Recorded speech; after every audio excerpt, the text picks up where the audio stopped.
Happy Tuesday. It is September 13th, and we are on day 3 of our ACA boot camp.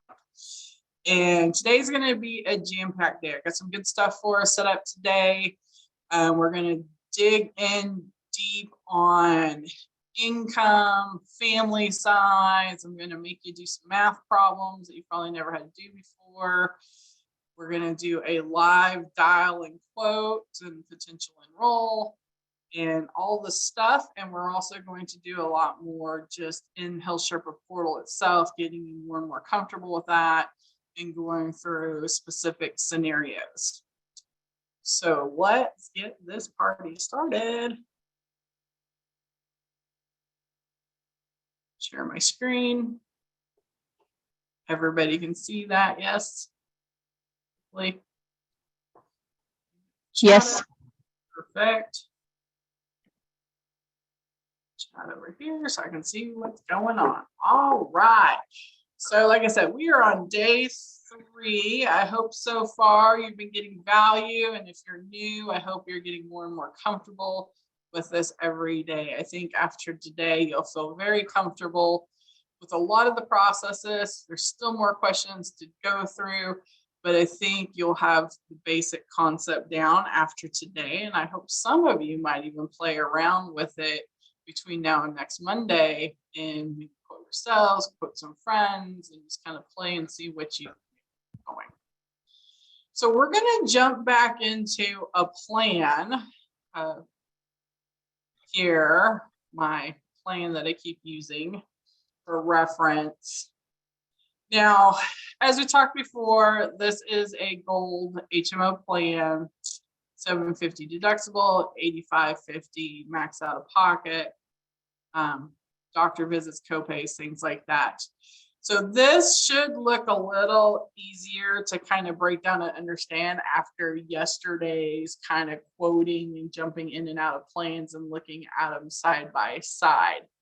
So some of the things you would notice on this plan is it does have a specialist copay. And if you were paying attention yesterday or noticing, not a lot of the plans do have a specialist copay. So if you got somebody that's really needing a specialist copay, you're going to have to sort through the plans. That's not a common occurrence.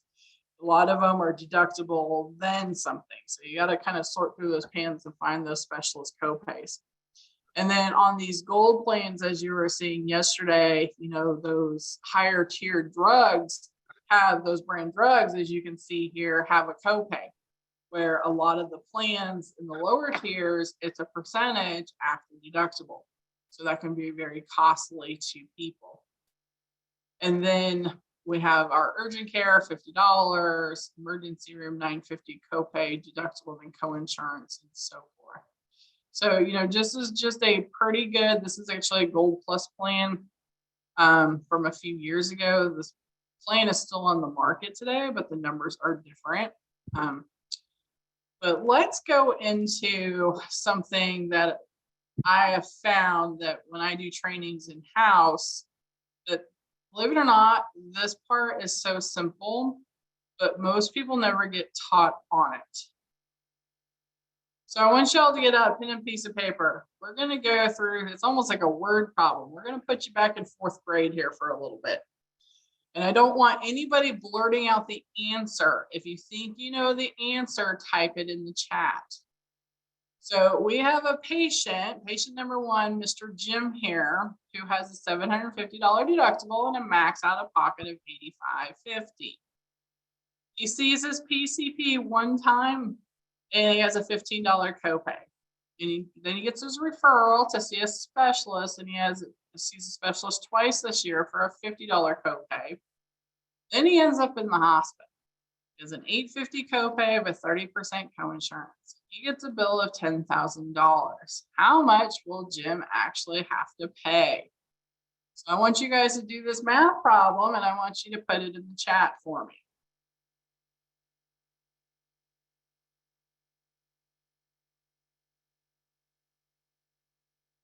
Hunter has a little bit of advantage on you guys because he was in house and I did this in person and made them do these on the whiteboard.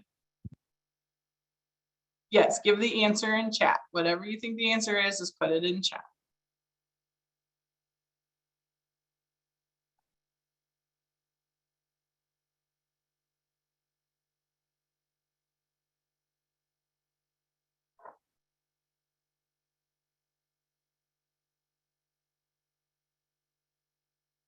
Knowing how these break down is actually very important. For one, so you know how to break down a policy to a client.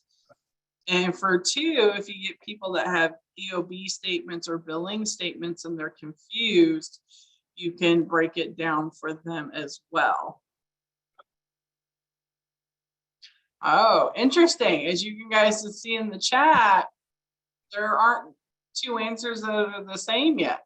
So that tells me there's a lot of confusion here on how this actually works and exactly why I'm doing this word problem.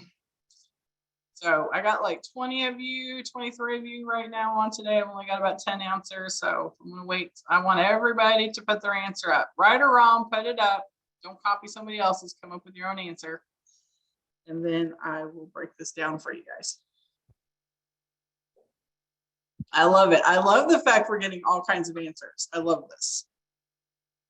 Because I questioned if I should do this or not. But every time I do it in my office, because I do it in-house a lot, most people don't understand how it works. So it ends up being a very good trick.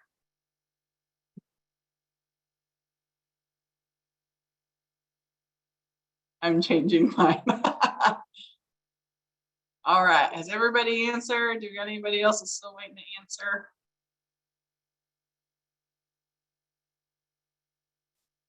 We got like 1,100 all the way up to like 11,000.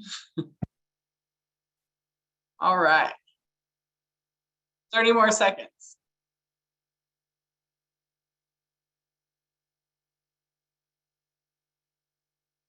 10, 9, 8, 7, 6, 5, 4, 3, 2, 1, and okay.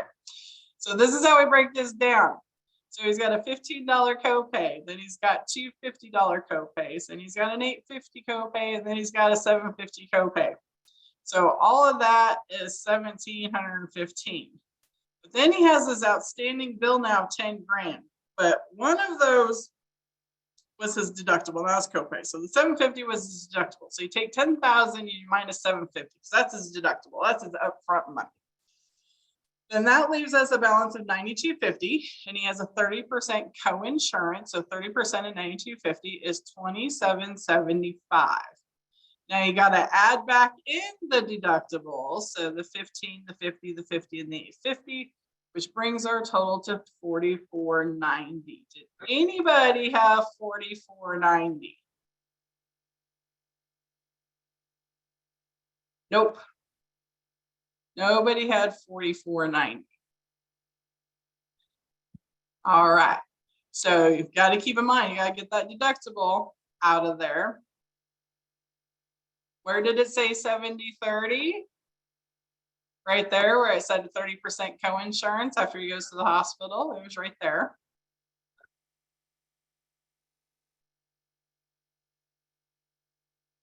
So I have another one. Never fail. You get to try this exercise again. Okay, we got patient number 2, Bob. Bob's dealing with the same plan. Deductible is $750, max out of pocket is $85.50. Bob ends up in the ER. He has a $950 copay and then 30% co-insurance, and his bill is $50,000. How much will Bob pay?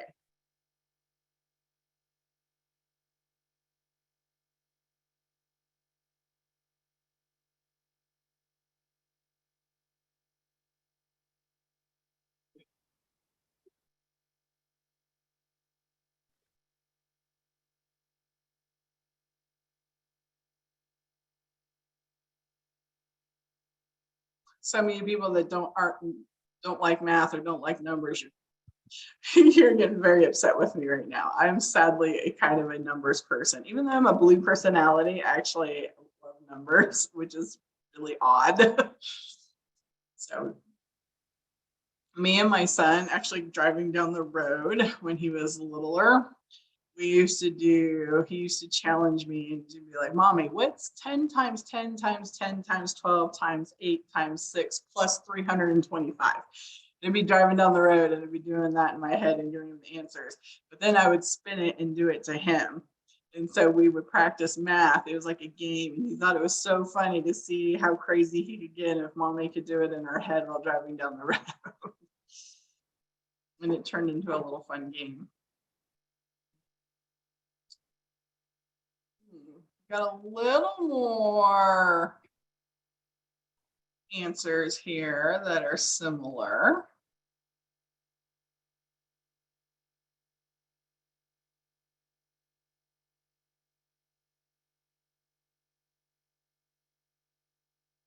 You guys, another 30 seconds or so. I'm not seeing everybody post their answer.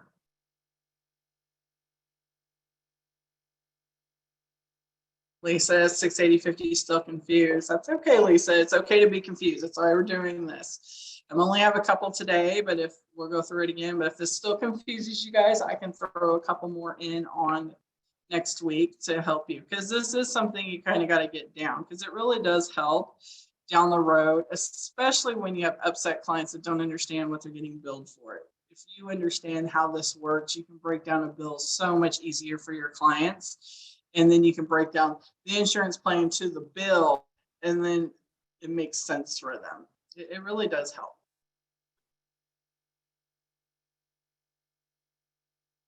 All right, 20 more seconds.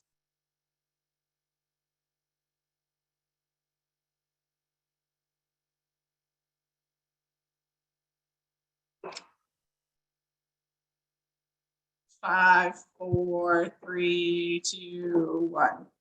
You had some right answers on this one. Good job. So $950 copay, $750 deductible. Take the 50,000. You got to minus the first money, which is the deductible. That goes above everything, but it does come off the max out of pocket, so I take it off the bill. That leaves us a bill of $49,250 times 30% is $14,775. But, and then he has a $950 copay on top of that. But here's the thing. He hit his max out of pocket, guys. So he maxed his plan out, and from that point on, the plan will pay at 100% as long as it's medically necessary and plan covers it, right? So remember, your deductible, you're getting in the door money, you got to pay that first. But then it comes off the bill because you already paid it. So that part comes off the bill, and then you deduct it from there. All right. So we're going to dig into figuring out household size, who is eligible and who is not. This is one of the a big key component when you're trying to quote and enroll. And when you got one or two people households, it's really simple. But when you get big households or you get mixed households and things like that, this process can actually be kind of confusing. Jeannie, copays count towards max? Yes, they do. Copays do not ever count towards deductibles, but they do count towards the move. And that's where sometimes the confusing is on the numbers too. So who is eligible? So people who are eligible to get subsidized. This is for subsidized health care, guys. We're talking about subsidized health care.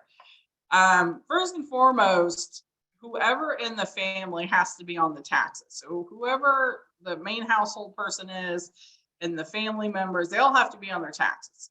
If they aren't on their taxes, then they're not eligible. So they got to be on the taxes. Probably simplest answer, but now let's dig in. So who can be on taxes? We got spouses, children, and stepchildren they're living with and they're claiming them. We can do children up to 26 in the same household if they're on the taxes. Disabled family members of any age. So maybe you have a 30-year-old disabled child, or maybe you have a disabled parent and they live with you. And they're claimed on your taxes as a dependent because they are. They can be on subsidized health care with the family. Any person that files taxes and has legal proof to be in the USA. So we have our immigrants. And so if they are legally here, it doesn't really matter how they're legally here, but as long as they have legal documentation, they most likely can get subsidized health insurance. Now, we do have our immigration specialist next week. She will dig more into that for you guys. But kind of a rule of thumb, if they have, legal documents to be in the US, they're truly here, the government knows they're here, they can generally get subsidized health care. And then some veterans, and you notice I put the word some. And if you also notice on who's not eligible is also some veterans. And we're going to get into that in just a minute. Who is not eligible? Spouses who do not file jointly. This one's huge. People do this all the time. It screws things up. You got husband and wife, maybe you use back child support. She don't want to deal with it. So they file separate income tax returns. That ain't going to work. They're going to have to pay back the subsidies if they do that, if they get caught. They have to file jointly. If you are married, you have to file jointly. The only way they can get around that is if they are like a endangered spouse or something where they're like hiding and they put that on there. There is a way to do that. They're separated technically, but for whatever reason, they can't get a divorce because they're in like some sort of crazy abusive relationship. And those spouses are a little different, but normally in a traditional sense, spouses have to file together. If they don't file together, they don't get subsidies. Children on another parent's tax return. So we got an ex-husband, wife, and we have maybe kids that live with dad for whatever reason, but technically mom claims them on taxes. That seems crazy, but ultimately dad can't get subsidized health care on the kids because mom claims them on the taxes. He would actually have to claim them to get subsidized health care. Now they can still get health insurance. They just can't get subsidized. So keep that in mind. Your spouses who don't file jointly, they can still get health insurance. They just can't get subsidies. Children on a parent's tax return, they can get insurance. They just can't get subsidies. So what happens is they can pay full price for whatever legal reason if they have to have it, but they can't get the subsidies. So if you've got children that lives with one parent, but is actually on the other parent's tax return, they can't claim them. They can't get the subs. And that happens a lot too when you're dealing with like court orders where child lives with mom, dad is ordered to carry the insurance, but dad can't get subsidized insurance because the child lives with mom and claimed by mom. So he has to pay full price for those insurance. Spouses and dependent children of your children. So like you have a 25-year-old child that can be on your plan, but say that 25-year-old child's married and has a kid. Well, the spouse and the child can't be on the parent's plan. They have to be on their own plan. And they can do that. They would do their own plan. They couldn't go on the plan that the 26 or the 25-year-old is with their parents. They'd have to do separate plans. And that also works for group health. Like I can't, like if I was 25 and married and I was on my mom's group health plan, I can't put my husband on it either. They have to have their own plan. Anyone who just refuses to file taxes, I don't care why, if they don't file their taxes, they can't get subsidies. There's no good reason. The government doesn't care for any reason. You have to file taxes if you want to get subs. Now, we do get people in a lot of times that haven't filed for 10 years and they really need the insurance. And I tell them, that's okay. I don't care what you do with the last 10 years, but moving forward, you have to file taxes. So they got insurance this year. For the first time, they would have to file taxes in 2023 for 2022. That would be their first filing for the insurance. In the 10 years previous, it don't matter. That's between them and the government, or the IRS rather, but not between them and the insurance part. So they would be legal to get a plan moving forward if they agreed to file taxes moving forward. Anyone not in the US legally. So you do have to be illegal. You do have to be legally here. You have to have some form of documentation. And if you don't have that, then you're not eligible. And then again, some veterans. We're going to get more into the veterans in a few minutes. Any questions on that little section right there? Put them in the chat. It's pretty self-explanatory. Must be on taxes, must legally be here is basically the thing. And then, of course, the group health that we've talked about many times already with the family glitch. If you're eligible for group health and it's deemed affordable for the employee, as of right now, the whole family must take it regardless of price or subsidies. Remember, it's all key for subsidies. They can get full price everywhere else, but subsidies. Well, on that, I will get to that in a minute. But moving forward, fingers crossed that family glitch is going to be changed. So that's going to change. And when that does, when it's all official, I will do maybe like a little 10-minute extra video that I can send to you guys on how to break that down.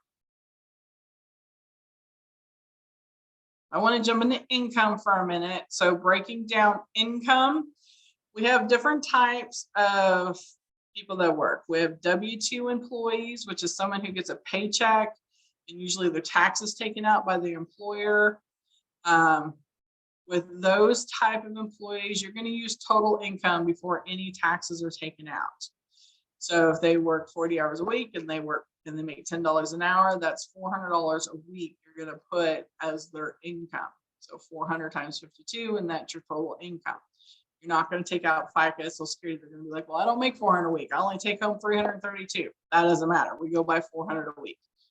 Now, if they're a W-2 employee that has like 401k or IRA or HSA contributions, that is different. So I make 400 a week, but I put $50 every week into my 401k. Well, then you take the $50 off the top because that's a pre-tax investment. And then you go by the 350 now times 52. Does that make sense? Okay. And then we have 1099 self-employed income. And then this is also after retirement contributions and business deductions. So we're going off of an adjusted gross income on a 1099 self-employed person. So let's say you make $100,000 a year. You're in the insurance business. We have spent $50,000 in marketing. We spent $10,000 in our office rent. Now we're down to $40,000 in income, and say we put another $12,000 into a retirement fund, maybe a self-driven Roth account or something. So those would all come off the top. Now your grocery bill, your mortgage for your house,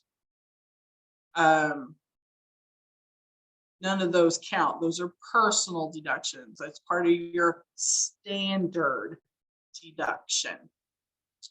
And so those don't count. It's only business and retirement contributions that you take for deductions. Layla, what do you mean you can't see the right side? Can you see the big pink box and then the table with the different kinds of income?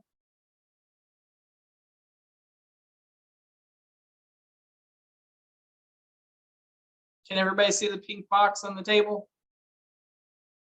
Carol, yes. Yes. Well, then I don't know. Then that's everything. I have some stuff covered up with everybody's faces, if that's what you're talking about.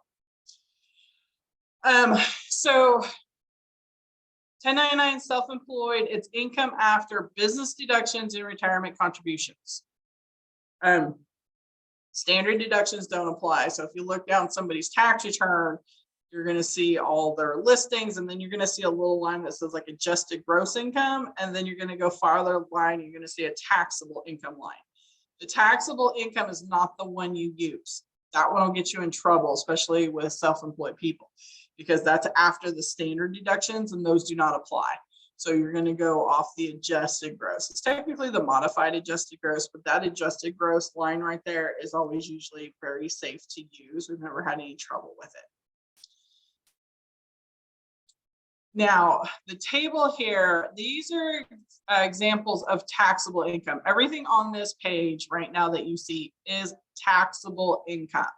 So wages, salary, bonus, commissions, annuities if you're drawing on the annuity, awards money, back pay, breach of contract situations, anything where you end up getting money for. Debt forgiveness.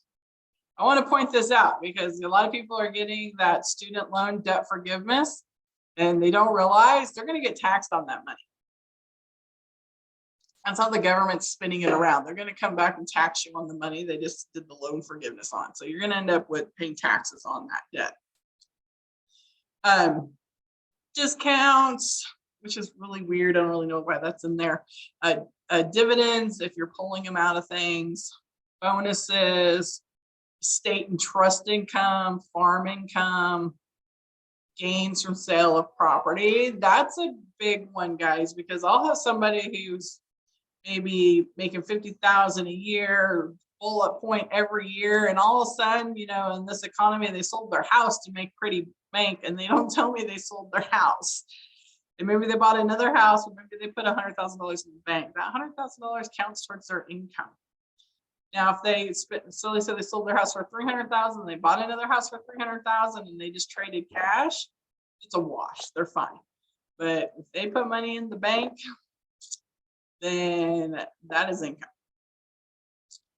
Interest made on, you know, CDs and things like that. Jury duty fees, military pay, notary, pension prizes, railroad retirement, unemployment compensation, self-employment, royalties, tips and gratuities, all that is deemed taxable income. If you want to take a screenshot or something of this, go ahead so you kind of have this list handy. Now let's get into what's not taxable income. So everything on this list is non-taxable. One of the big ones on here you're going to notice, because you're going to run into this, is child support. You've got a single mom living off of child support. That's her only income.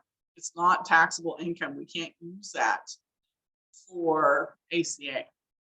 It's technically not a taxable income. Death payment, so like life insurance, they get a life insurance payment. That's not a taxable income, so they're fine. They don't have to report that. True gifts, you know, like sometimes you got elderly parents that are trying to get money out of their accounts, you know, so they gift you money. Inheritance doesn't count. Insurance proceeds, so you maybe you have a big car accident and you have, you know, health insurance, and you have PIP, where you actually get a check for injuries.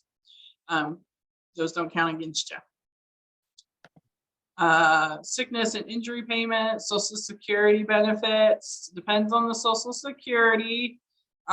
Use most Social Security we can use for income. What we can't use for income is supplemental Social Security. So we can use like old fashioned, you know, I turned 60 and I'm drawing early. We can use that as income. And I can use SD or SDSI, so disabled Social Security income. We can use that as income. But SSI payment, you know, that payment that usually a child gets, and then they go into adults because they were just born disabled. And so they're getting SSI, they've never worked, and they're just getting this money. That is not income we can use for subsidized healthcare. Generally, a lot of times those people are on Medicaid. So we don't have it too often come across the table. But if you do, it's not taxable income. So maybe you got like a husband and wife situation, and one of them has SSI, which is the disability but never worked generally. Can't use that money. And then TANF, so for families who are getting temporary assistance because father or somebody's in jail, that doesn't count. Welfare payments, food stamps, things like that. Those don't count as taxable.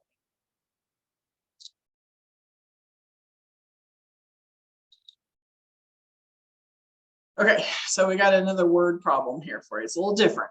This is not figuring out what they're paying for their insurance, but we're figuring out how much income should be used and how many people are we applying for the insurance? So Dave, a W-2 income earner of 80,000, he contributes $1,000 a month to his 401k and pays $750 a month in child support. Beth, his wife, a horse trainer, self-employed, makes 50,000. She has hay expenses of 10,000 a year and hired help at 15,000 a year. They have 3 kids. One child lives with Dave's ex and the other 2 live with them. How much income should they use to apply for insurance? And also, how many people are we in the household? And then put your answers in the chat.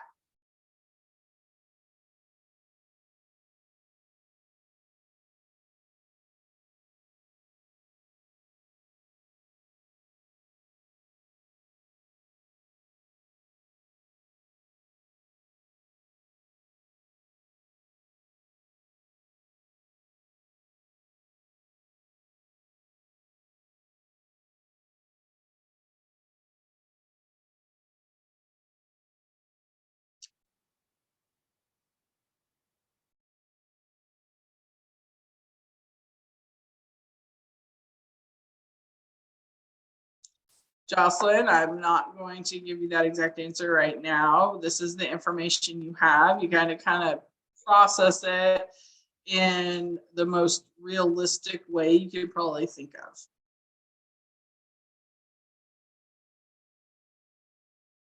Because a lot of times you have to dig out the information from your clients. It's kind of like a scavenger hunt.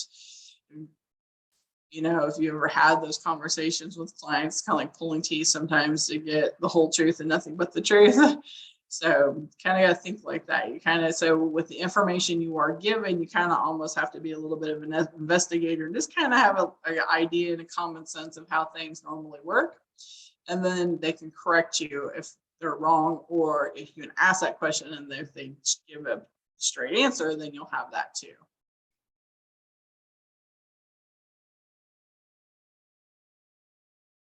It's a total of $750 per month in child support.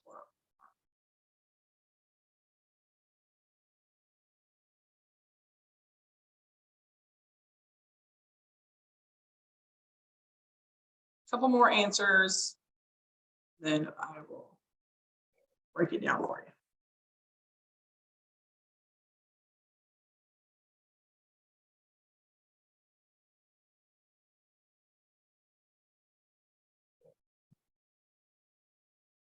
Again, lots of different answers.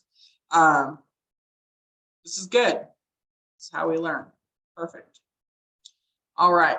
So the breakdown on this is Dave makes 68,000 when it's all said and done because he gets to deduct that 401k money, but the 750 child support's not deductible. So he makes 68,000 for the year. Beth gets to deduct both the hay and the hired help, which brings her down to 25,000. So that makes her total income of 93,000. The 3 kids, we had 2 theirs and 1 that's Dave's that lives with his ex. So general rule of thumb, and not always, it's a generalization. That child is going to be not on his taxes because he doesn't live with him and he's paying child support. That's generally somebody who doesn't get to claim the kid. So 4 in the household and a total income of 93,000. So remember, Dave could deduct the retirement money off the top, but he cannot deduct the child support. And Beth, because she was self-employed and those were both business expenses, she could deduct both. All right, I got one more for you. Same family, a little different situation. So we got Dave still making 80,000, contributes 1,000 a month to his 401k, pays $750 a month in child support. Beth, horse trainer, self-employed, makes 50. She has hay expense of 20,000 now and hired help of 25, and shavings, an additional 10,000 for shavings. They have 3 kids. 1 child lives with Dave's ex, the other 2 live with him, but then Dave also has an aging mother who lives with them and does not work. How much income should they apply for and how many people in the household?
All right, I'm seeing lots of different with shavings. Shavings is bedding you put in a stall for a horse to sleep on.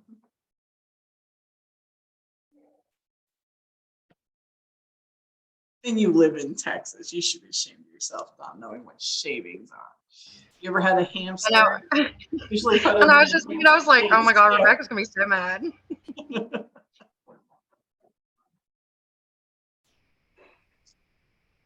All right, let's see the Can I breakdown change my on answer? So Dave's income, still the 68,000, nothing changed there, but Beth's income's changed greatly. She was actually a negative 5,000 for the year. So that brings their total income to 63,000, and the household height was 5 because they can claim the elderly parent that does live with them and does not work. So I wanted you guys to see the scenario on the self-employed, because just because you're self-employed and you run a business doesn't mean you're necessarily making money. So there is a chance where you can see a negative number. And when you have a negative number and you maybe have a 2-family household like this one where somebody actually works and somebody's self-employed, the negative number gets deducted and then it's the balance. Now, let's say Dave wasn't in this household at all and Beth had a negative $5,000 was her actual income. That's a problem. We're not going to be able to insure Beth for subsidies because she's not showing a positive income. So you're going to have to talk to Beth and be like, hey, Beth, I know you're self-employed and I know, you know, a lot of times you take as many deductions as you possibly can, but to get insurance, you got to at least be XYZ income. If she's got, you know, 2 kids, she's going to still have to make like $20,000 or $30,000. And if she's by herself, she's only going to have to make 13, show a profit of 13. But she's going to have to show a positive number if she's by herself in a self-employed world. Now, that's not always a scary thing for them when you tell them, because technically every 7 years you got to show a profit or they don't consider you a real business anyways. And a lot of times these people haven't showed a profit in several years, so it's time for them to show a profit anyway. So you just got to let them know with a negative 5,000, you're going to have to pay full price. I can't offer you subsidies. But if you did see a positive profit of, let's say, 13,000 because you're a single, or 25,000 because you have kids, if you have a better year, then I can get you help. And remember, you are projecting next year's taxes. So it's the income right now, or when you're doing open enrollment, you were literally guessing what you're going to make in 2023. So just because you had a bad year in 2022 doesn't mean you're going to have a bad year in 2023. And they can project a higher income if they think they're going to have a better year, or if they're going to adjust their deduction so they show a better year, however they want to do it on the self-employed. But in this situation, because she did have a negative number and Dave does have W-2 money, you can just deduct it off the top, brings down their overall income, which will give them more help. Does that make sense?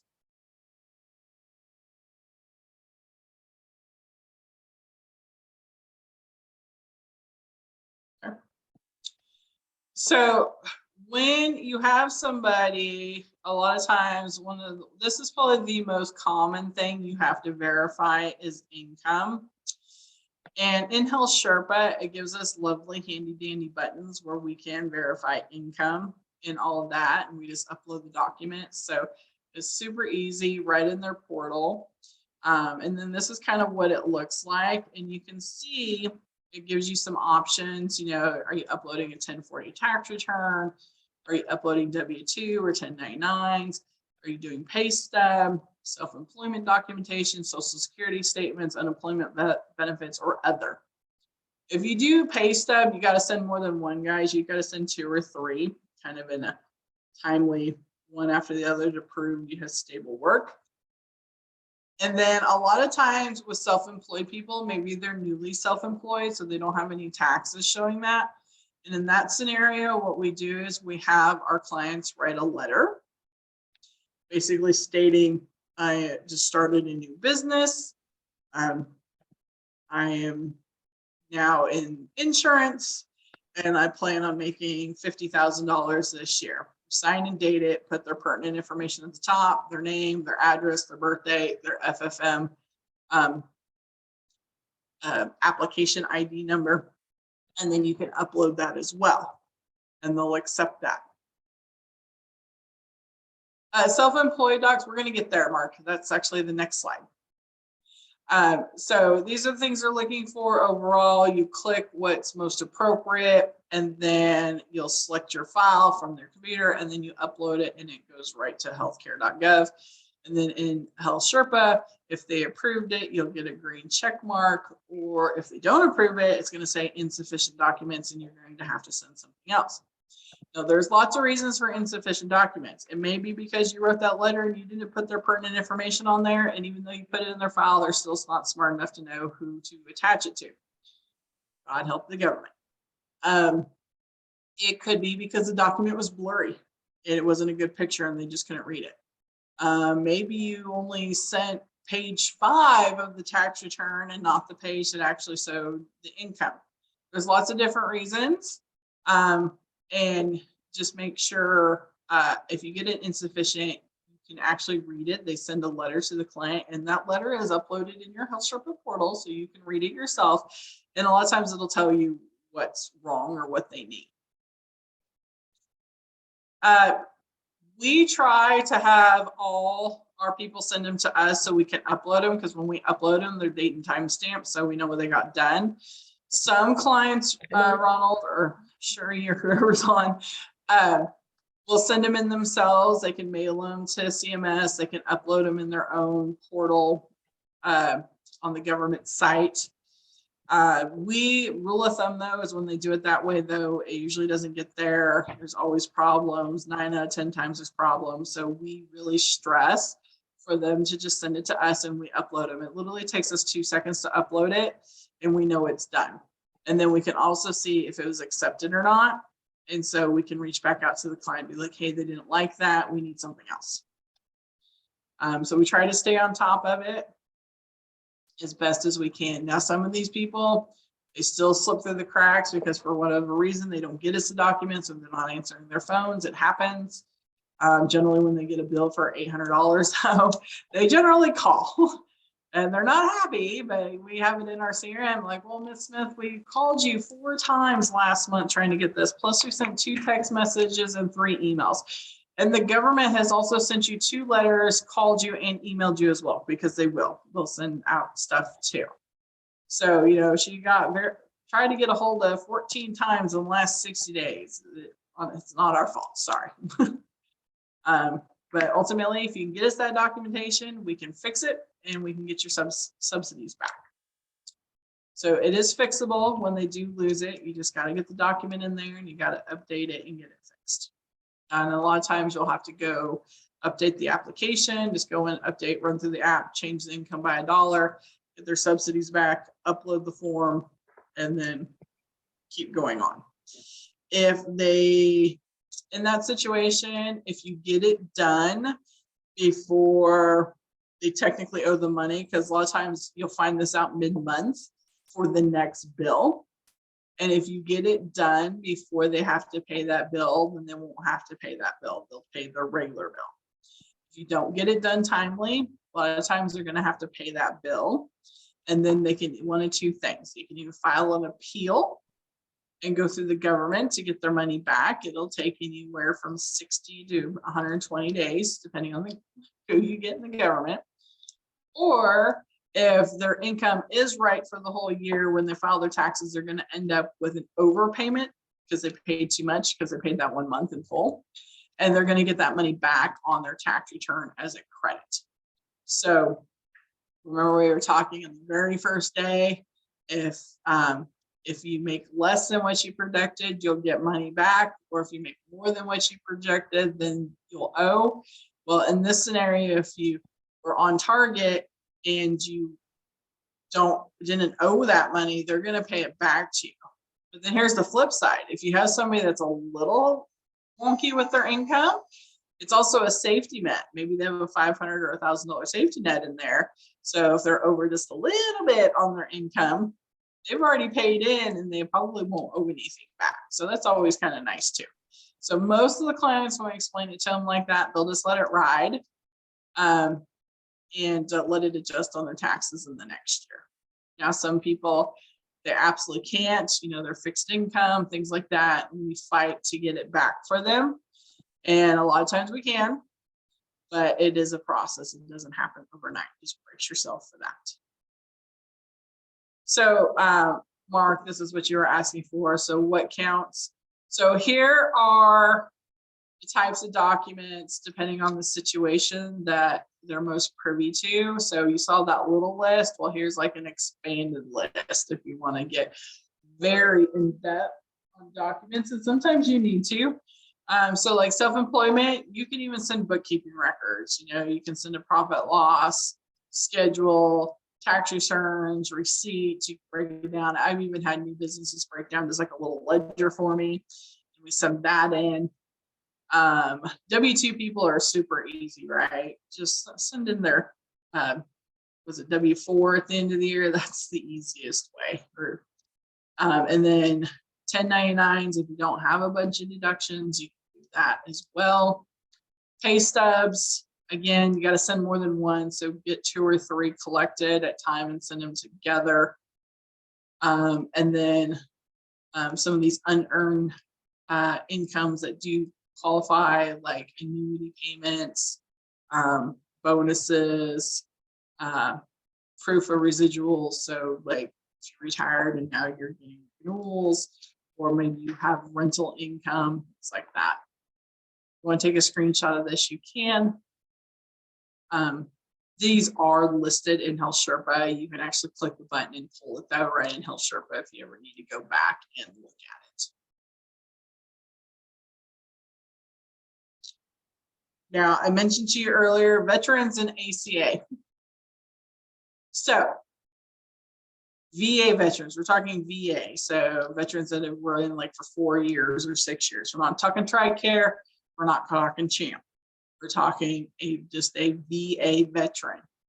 If they're registered with the VA, in other words, at some point they signed up for veteran services, that includes their medical, they cannot get subsidies. So if you have a veteran that can go to the VA, they cannot get subsidies. This one is so outside the box, and you got to be careful with this one. This will get you, because you're not really thinking veteran when you're doing ACA. But if they are and they can get services at the VA, they can't get subsidies. Now, if they're a veteran that never signed up for those services, then they can. So, like my husband's a veteran. And when he first came home years ago, we didn't want to go to the VA. It's like 2 hours away. He doesn't ever go to the doctor anyways. So we didn't sign him up, and we could get subsidies. Now that I do what I do for a living now, we can't. So I'm trying to convince him, well, maybe you really should do that VA paperwork now, because that would help our insurance bill. But ultimately, since he never registered, a person like that can get subsidies. But if you're registered, even if you don't go, but you registered, then you can't get subsidies. So that's kind of a little monkey wrench in ACA with the veterans. Just something you really need to note and just be aware of when you get a veteran in front of you. You can't get subsidies if they're eligible to go to the VA. So if they've registered, they signed up, they can go.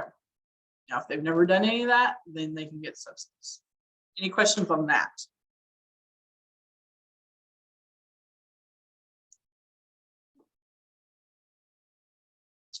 And then I want to jump back into cost share reduction again. I found this slide. It's a year or so old. The income is tick different, but I thought it was a good slide and I wanted to share it with you guys. So it has like a situation and then lower monthly premiums, how that works, and then lower pocket out of cost. So my household income is less than 61.5 for family of 4, 51.5 for family of 3, 40 for family of 2, and 30 for one person. Now, like I said, it's very close, but slightly different, like $100, $200 difference because we're in a different year. They did not have a current version of this, but I did like the way it broke down. So that family, you qualify for tax credits that lower your monthly premium. Rate increases will be offset by your financial help, and then lower out-of-pocket costs. You also qualify for the cost sharing reduction, so lower your deductibles and other pocket costs if you choose a silver plan. Remember, the cost share is only on silver plans. Now, the next household group, if my household income is between, 30 to 48,000 as a one person, or 61 to 98,000 as a family of four, you are likely eligible for tax credit to lower your monthly premium, but you do not qualify for the CSR. So you're not going to get those discounted deductibles and max out of pockets. So you might actually get better coverage by looking at old plan. And then the bottom one, if your household income is more than those numbers, you don't qualify for tax credits. Now, these numbers are probably the ones that are the most off, because as you saw yesterday, we quoted a family of four with $150,000 worth of income, and they were still getting some tax credit. So that bottom one is the one that is most off. So don't pay too much attention to that one. But the upper two is pretty consistent. It's just different by a few $100s. But it's a good slide. I thought it was nicely put together where you can kind of see a breakdown. It's almost like an LIS slide, which is nice. So I want to jump back over and get into Health Sherpa again. I'm going to stop the share for a second so I can get that pulled up. I'm actually getting into my actual account to show you some other stuff, or one of our accounts here. And then I do have a lead that we're going to work. And then I wanted to show you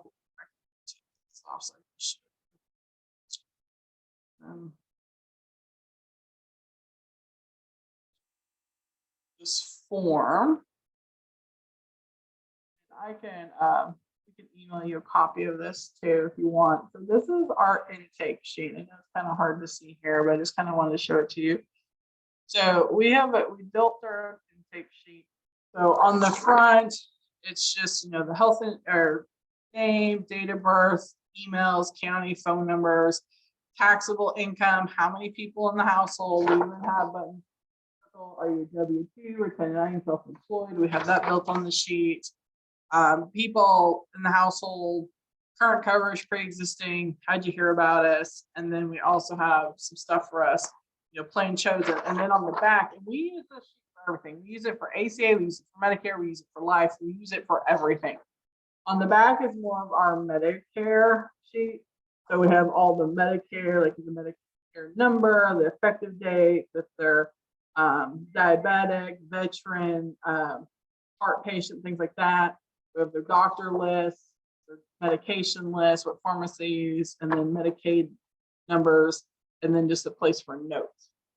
This has been a really great intake form. We developed it a few years ago. I find that it works really well. And I find if you kind of just go through the intake form and ask the questions that you need to put down, you're pretty much going to have all the information you need to quote and enroll somebody. So it really makes it simple, especially if you're new. Just ask the questions on the form and you'll pretty much get there. So that's what we use here to enroll or as our sheets. And then we once we filled it out, once we sold the plan, there's a spot to write what plan they chose. And then I send it on to my staff, who then puts it, scans the intake. I keep all the original intake forms in a secured on the S drive, in a locked folder on our S drive. And then she inputs all their information in our CRM. So, and the reason I do that, because, hand notes sometimes have other details that maybe you don't transfer to the CRM because maybe they're really private, or maybe it's chicken scratch or shorthand, and the only person that really understands this agent that wrote it. So I love to be able, when I have a specific problem, sometimes I will pull the original quote sheet, and it may be from 2 years ago, And the information will be on the quote sheet that's not in the CRM, and it's come in handy multiple times to go back and help a client out. Okay, so let me get into my HubSpot, and then we are going to, or not my HubSpot, that's my CRM, Health Sherpa, and then we're gonna, I have this Facebook lead that we're gonna call.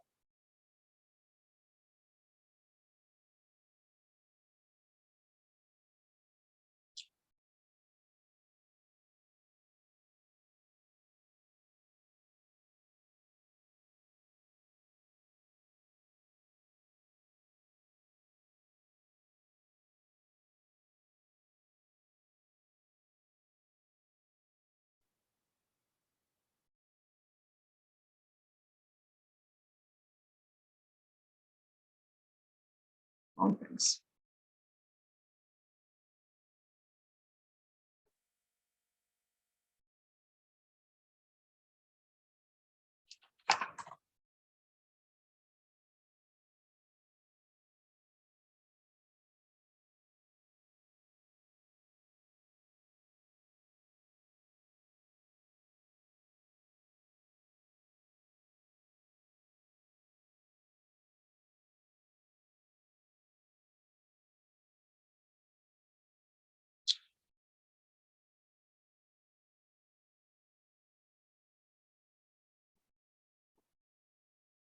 Okay.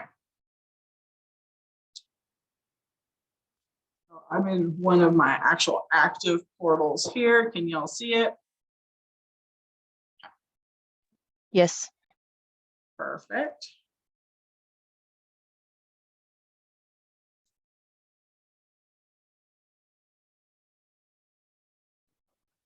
So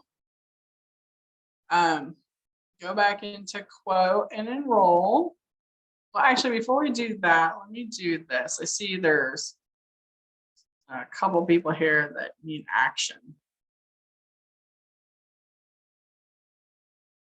So I mentioned before that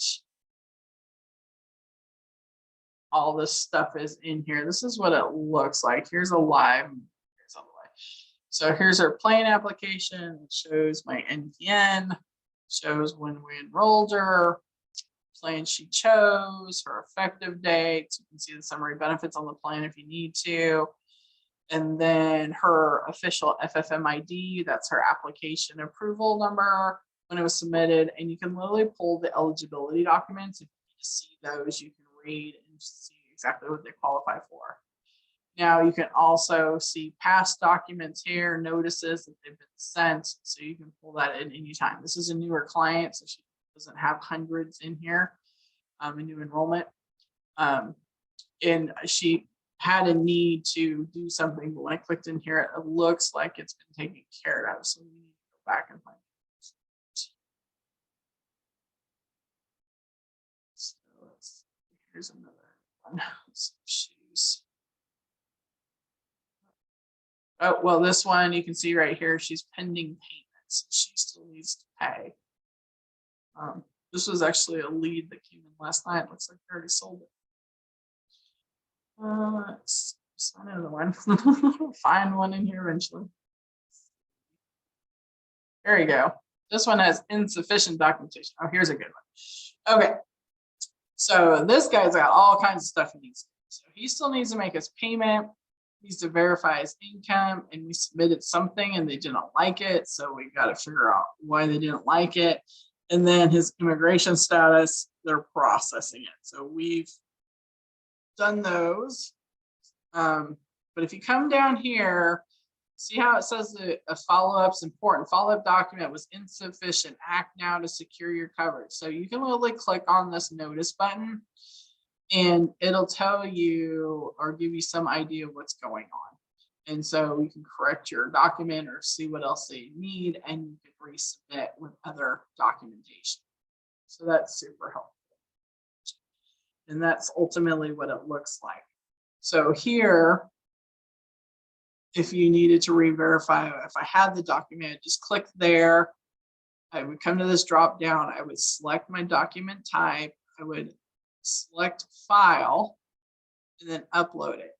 Now, if you need to know a list of documents, like I was saying, it's right here on the list right here, acceptable documents. Well, this one's acceptable documents to verify your income. And so it has them listed here. If it was acceptable documents for citizenship, if we were in that button, it would be there too. So if you ever need help figuring out a document, they do help you. Health Sherpa is really thorough that way and really great.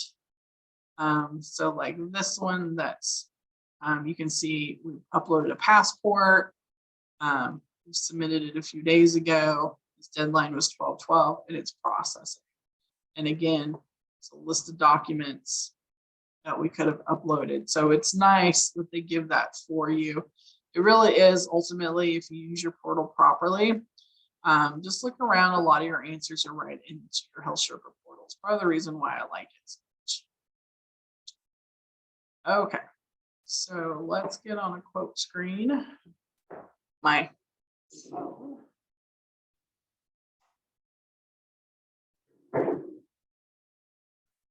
All right.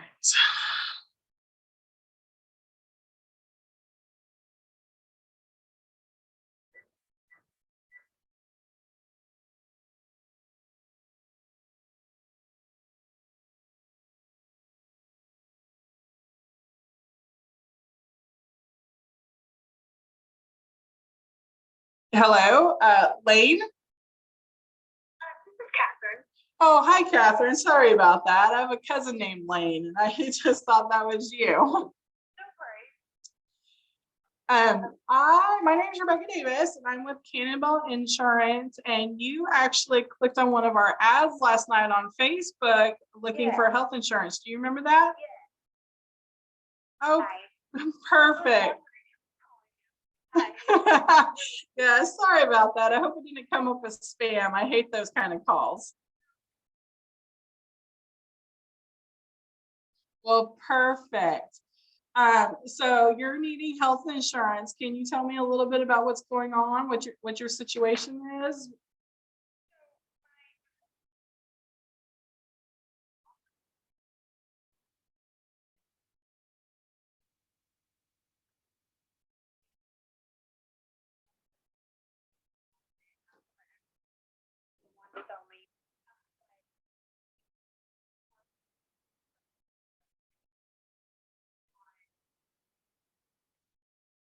Okay. Oh, well, congratulations. When are you due? Yeah, I really need something, and yeah, I just don't know the there. Well, no problem. I can definitely help with this. When are you due? When's your little boy or girl due?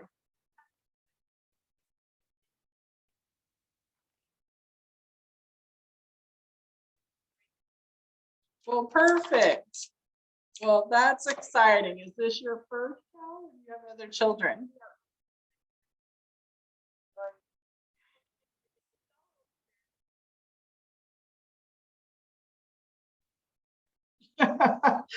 Well, that's okay. You're taking care of it now, which is the important thing. So what does your husband actually do? You said he was self-employed, but what does he actually do? He works with his family, the ranch hand. He's a ranch hand. Okay, perfect.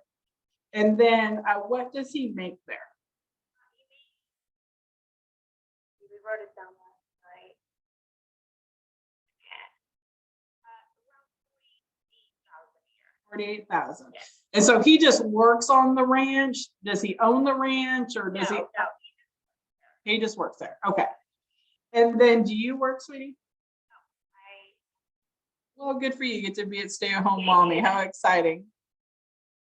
Okay, and then where do you guys live? I know you're here in Texas. I can tell that by the phone number, but where in Texas are you? Justine, what's that zip code? 76455. Perfect.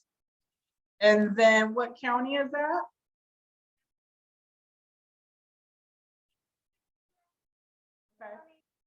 Okay, perfect. You. And then how old your husband? And I'm 38. 36 and 38. Perfect. And then you're pregnant. And then you don't work, so we're using 48,000 give or take as our income.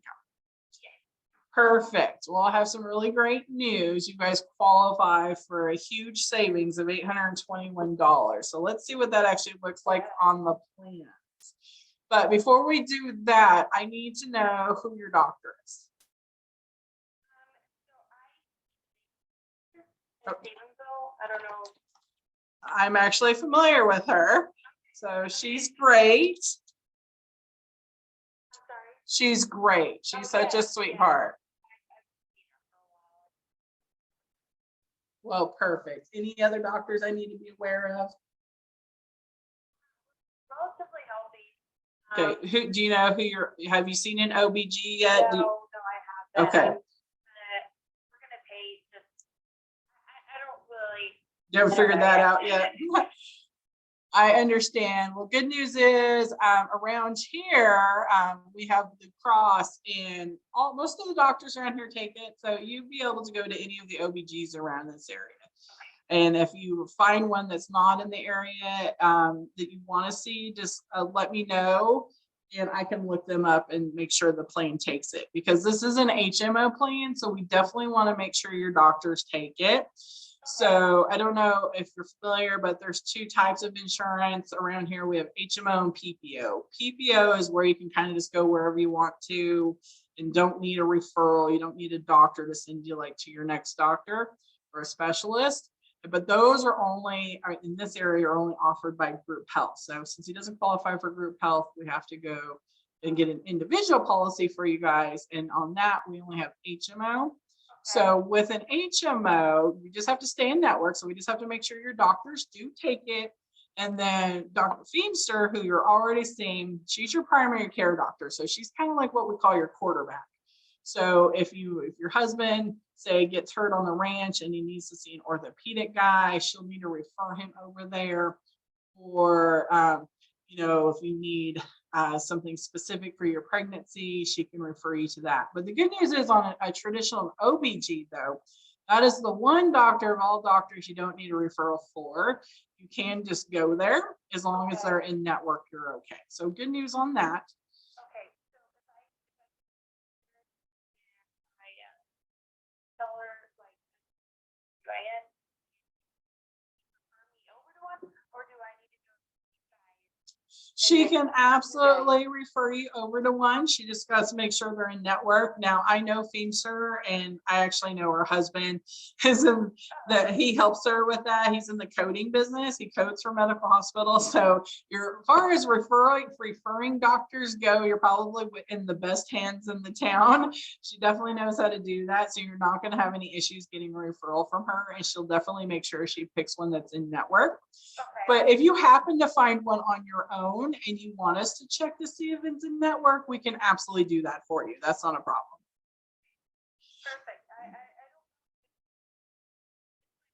question, but what about like a midwife? Do you think midwife? Yeah, well, that's kind of like an at-home service. So these are major medical plans, so they do have to be performed by, a licensed doctor, nurse practitioner, licensed hospitals, things like that. So I really doubt if a midwife, I know those are becoming super popular though. So if you wanted to do that, that part would be out of pocket, but all the checkups and the ultrasounds and everything getting to you to that day though would still be covered in the plan. So it'd still save you a ton of money. Okay, that makes sense. So that's good. Okay. So I'm flipping through the plans here, just trying to find the ones that actually look great. And we actually have two options. Actually, I was thinking we just had the Blue Cross because they're so familiar in this town, but we actually have two that potentially you could go with, Blue Cross or Ambetter. They both take Dr. Feemster. I will tell you this though, from personal experience around here, the Blue Cross has a bigger, deeper network, but the Ambetter plan you don't need referrals for. So the And Better plan, you still have to stay in network, but you don't actually have to get that referral. But your network is a lot smaller than the Blue Cross. Do you have a preference on that?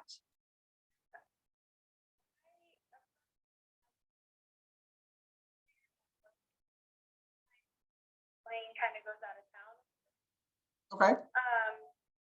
like into Dallas, things like that. So I mean, would he still have coverage up there and everything? Yes, yes. Yeah, so like if an emergency situation, if that's what you're worried about, of course. So he could go to a hospital up there, like an ER, and get treated. Or let's say something was going on more serious, and Renee's like, well, I think the best doctor for him is going to be in Fort Worth, and they're in network, you can actually absolutely get referred and go up there. And Blue Cross is in the entire state. So there are doctors all across Blue Cross, or all across Texas with Blue Cross. Okay. So I interest, but I know of Blue Cross. I've never heard of the name, so I guess like to compare them together. Okay, for sure. Do you have kind of a budget in mind or something we need to stay under? I think we're paying around $300 a month, so I'd like to kind of stay, 300 or below. Okay, fair enough. And I know we have an upcoming pregnancy, and so we're going to definitely need some co-pays and things like that to the doctor. Perfect. Would you prefer a lower deductible plan or a higher deductible plan and save some money?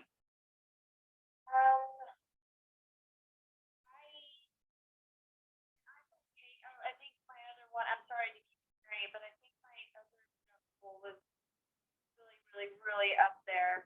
I don't think we had the best coverage. So, I mean, I don't think I really, maybe like 6,000, 7,000, I think we could probably hit that. I think, I don't know. Okay. I don't know what the high deductible. Well, a high deductible plan is usually like 5,000, 6,000, somewhere in there, and then we have deductibles, around $1,000 or $750 on the lower side. And what the deductible means, so like if you ended up in like a hospital situation, or like when you gave birth, if you did go into the hospital to give birth, Okay. if that's gonna be your first or your upfront money, that you'll be responsible for that first amount before basically the insurance kicks in and helps. So generally, if your deductible is lower, that means you have to come up with less out of pocket up front to have services rendered. Okay. Sorry. Okay.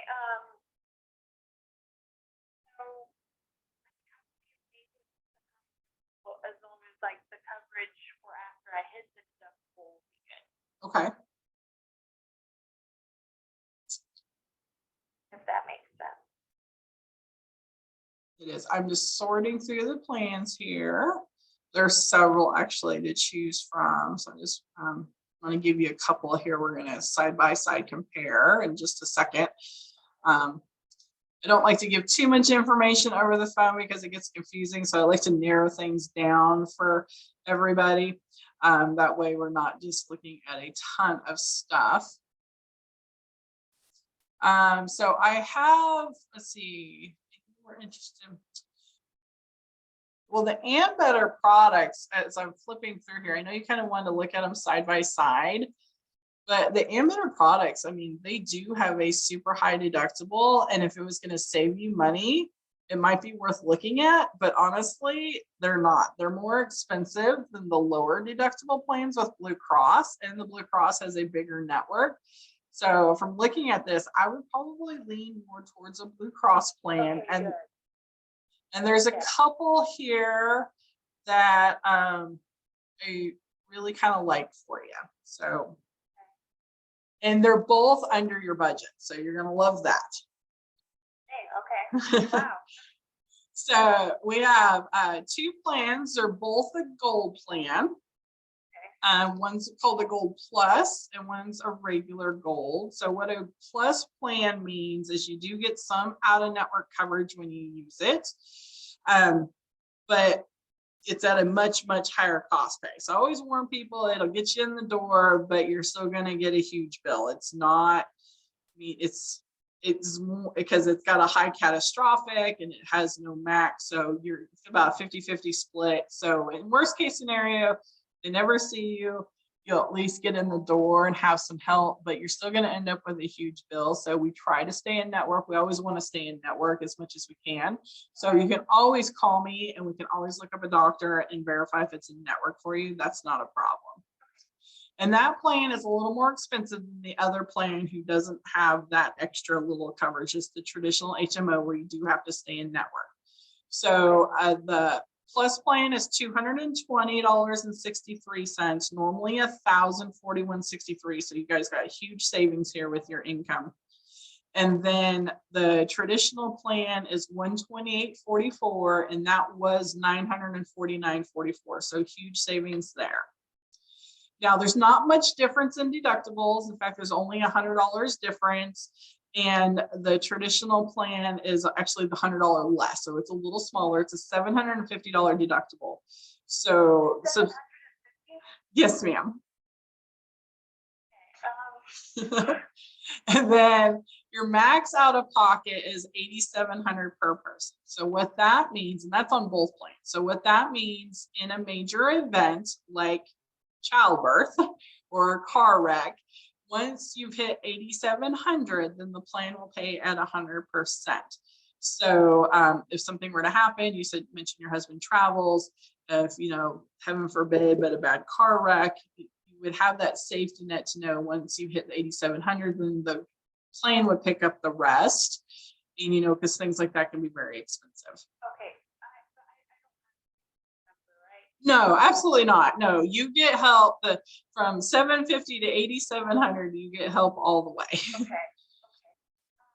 And then your primary care doctor on the Plus plan is $20, and for a copay, so to see a doctor, it only costs $20 on that plan. And then for the less expensive plan, it would be a $30 copay, and that's to see like Dr. Feemster. So if you need to see Dr. Feemster, it'll be like $30.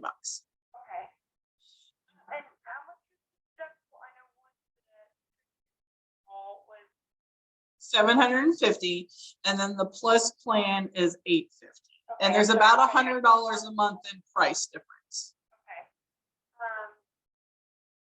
What's pregnancy coverage on each of them? Okay, so pregnancy specifically, let me pull this summary of benefits.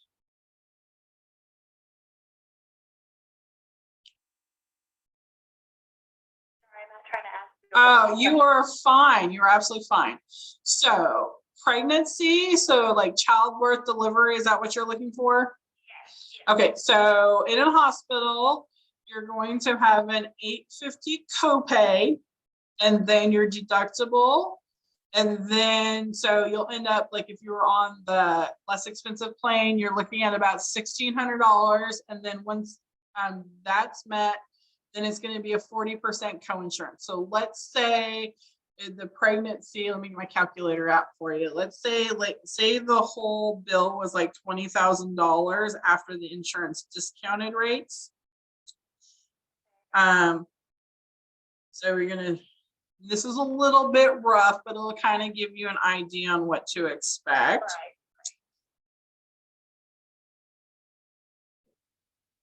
Right. 20,000 minus the $850 copay and the $750 deductible, and then it's a 40% coinsurance. So you're looking at, when it's all said and done, roughly about $8,900 for labor and delivery if your bill's $20,000. But let's say you have complications and you have a C-section and your bill's $100,000. Then you're going to be into where you hit that max and you're only going to be out like 8,700.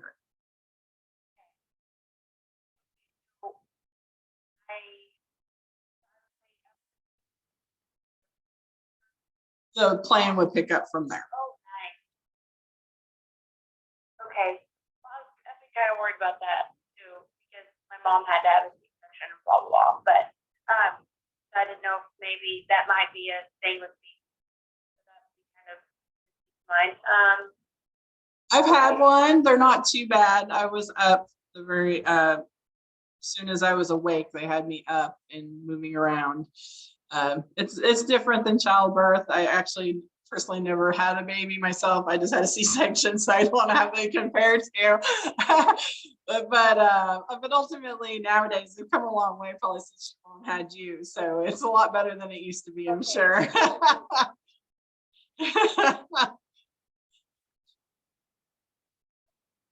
This one was the Blue Cross HMO 206. So this was the lesser expensive plan, the 123. And then, but the pregnancy coverage is almost identical on the plans. The only difference is the percentage. So that plan, you're going to pay 40% until you hit your max, where the other plan, you're going to pay 30% until you hit your max. Okay. And if you do hit your max, you're going to hit it regardless. It doesn't really matter how fast you get there. Right.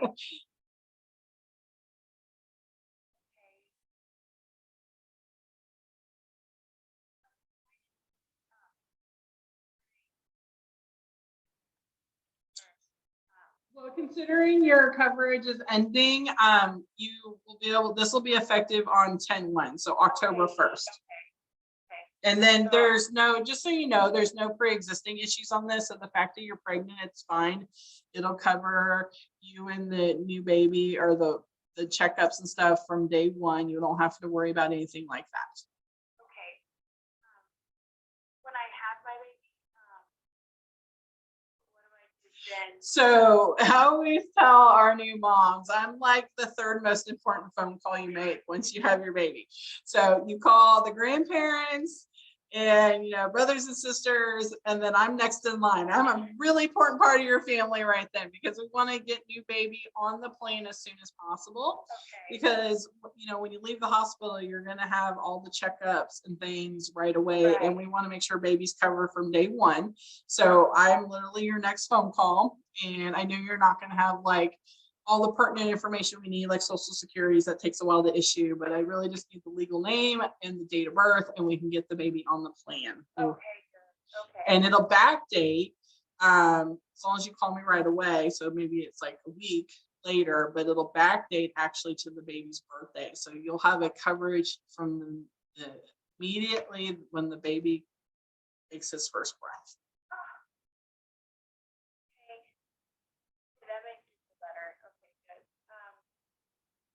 That's really good. So I think I might need to call him. Well, let me tell you what, because I know you're super busy and he's super busy, and we want to get you coverage right away. We could, if there's one you like over the other, we could at least do the application and get it in there, and then I can send you over copies of the plan. And you can go over it with him tonight. And then if you need to make a change or something because the plan's not effectuated yet, you can call me back tomorrow, and then we can make that change if we need to. Okay. Would that work for you? That sounds good. That sounds perfect. And we don't even have to take payment today. You can talk to him, but at least you know you get in the system. You can absolutely have that 10/1 effective if you ultimately need it and it's due. I mean, you do, you're pregnant. Right. And that way we don't mess up our dates. And then, but you will have that time to discuss with him. And if you need to make a change, we can, or if something else comes up, we can change from there. Okay. That sounds good. Perfect. Okay. So are we leaning towards the 221 or the 128 one? The 128 one. Perfect. Okay. So what I'm going to do now is I'm going to start an enrollment for that plan, and I'm going to need some personal information, nothing too personal. I don't need any blood or a kidney. And then we'll go from there. Also, I don't know if you guys need this or not, but did he by chance have dental insurance where he was before? Are you guys going to need dental or vision or hearing? But we never really used it. I don't think we really need. Well, I can send you a brochure on that as well when I email you the plan documents. Okay. And then you guys can go over that. Pricing is on there too. It's really nice. So if you decide you do want that, when we talk tomorrow, just to verify everything, we can explore that as well. Okay, that sounds good. So I have your name as Catherine.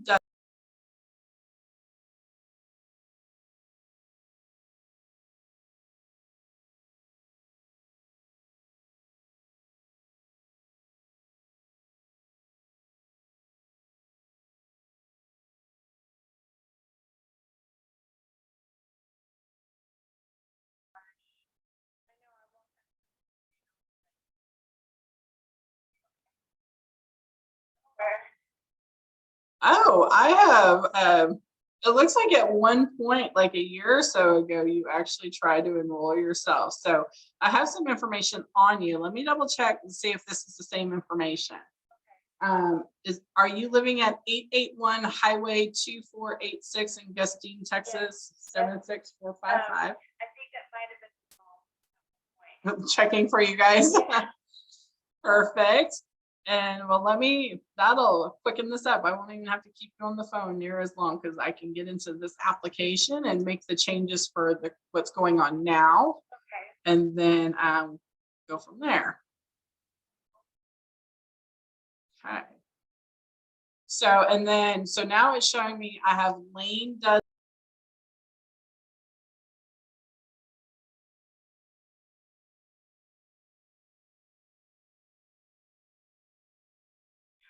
It's kind of scary what the government we can find out with a click of a button, isn't it? I promise I'm not your stalker. And then it looks like the email is wrong because the email on here is L_Dudley@hotmail, but the one you put in our system is catpot83@gmail. That one's fine. The other one is Lane. Okay, which one would you prefer to use? Use mine. He gets a little confused. Okay, perfect. Thank you. Sorry. No worries.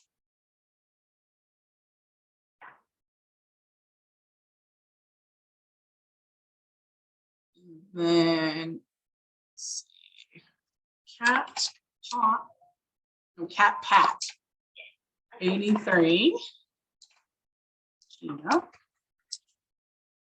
Okay. So that's been updated.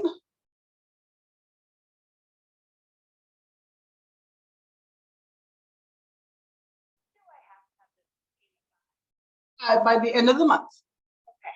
So you have time. We're only the 13th, so we still have time. And then I would just like the mail. So yes, once you've made your first payment, you will get your cards in the mail. Okay. And you'll get all your pertinent plan documents. So your official documents, what I'm going to send over is going to be like your summary of benefits and the overview of the plan. Okay. And then once payment is made, you'll get your formal documents from Blue Cross. They'll come in the mail and your ID cards. And then we'll put your doctor, we'll request that Dr. Feemster shows on your ID cards. But I ain't gonna lie, Blue Cross, I swear, there are people who pay attention to that don't ever get the doctor right. So we'll verify after in a couple weeks. One of my girls will call you to verify the right doctor's on there. And if it's not, don't stress. We can change it and have a new ID card sent. Okay. Okay. That's like with all that type of stuff, I can still contact you guys. Of course. Yeah. No, we have a brick and mortar in Stephenville, so we're not too far from you. So if you're ever in Stephenville, just swing on by to the office and say hi.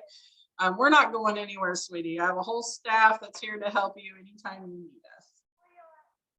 We are just like a block down the street from the HEB. We're actually between what used to be the Comet Cleaners and the Golden Nugget Pawn Shop, and across from Me Fam, the Mexican place.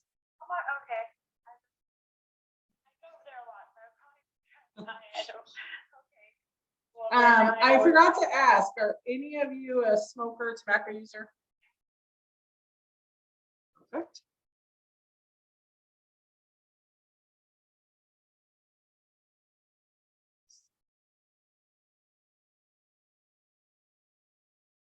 And then it looks like your mom or something started this. They actually put you didn't have a social.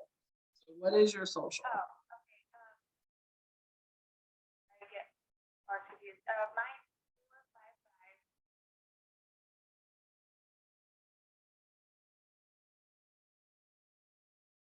455. Catherine Dudley on your social security card, or is it from your maiden name? No, it says Catherine. Okay, perfect.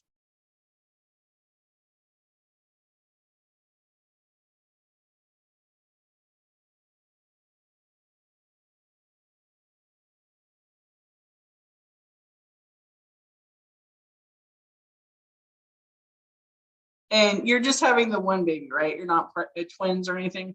Oh, no. It's just one. Okay. You're like, oh gosh, no.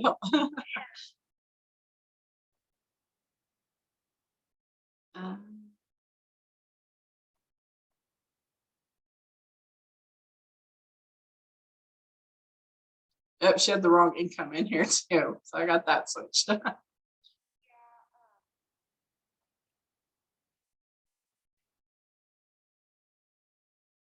Well, it looks like she had it, you were working and now you're not. Oh,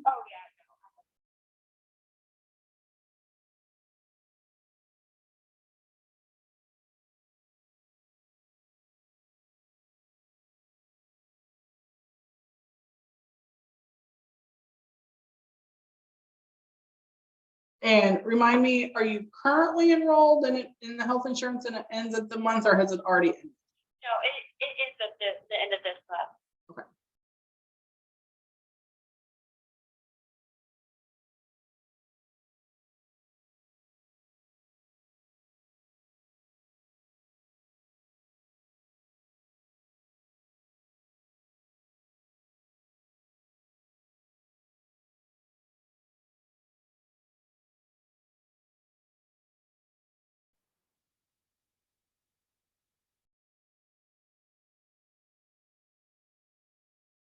Okay, we're almost done.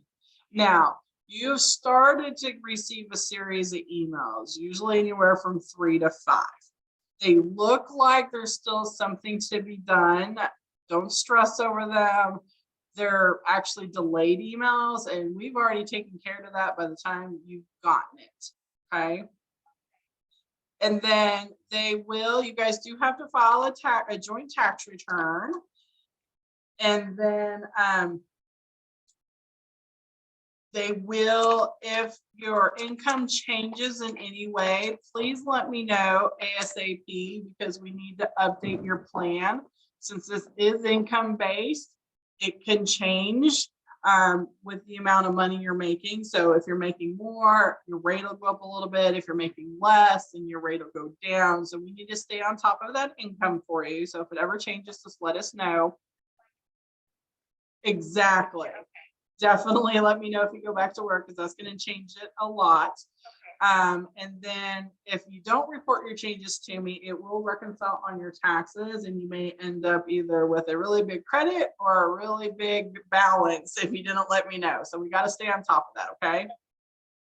And then if everything is true and accurate to the best of your knowledge, am I okay to submit?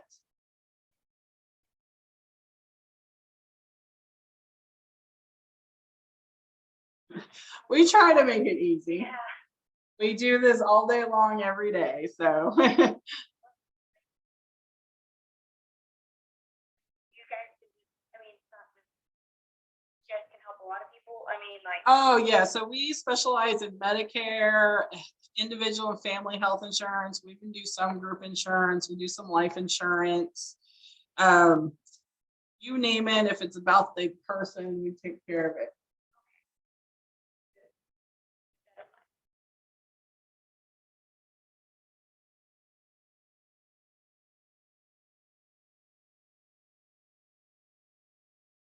Okay, so our final total is 128.44, just like we thought. And that's the HMO plan with the 750 deductible and max out of pocket 8,700 per person. Don't have to worry about paying it today.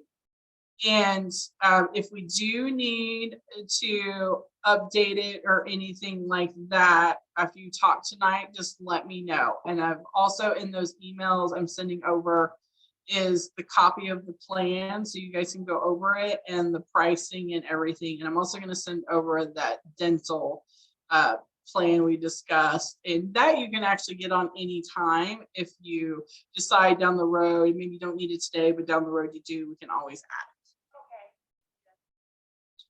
Well, So I just, you guys when I'm ready to pay for it. yes. Well, call me back tomorrow, or I'll call you, whichever works best, and just verify that. I want to make sure Lane is good with it too.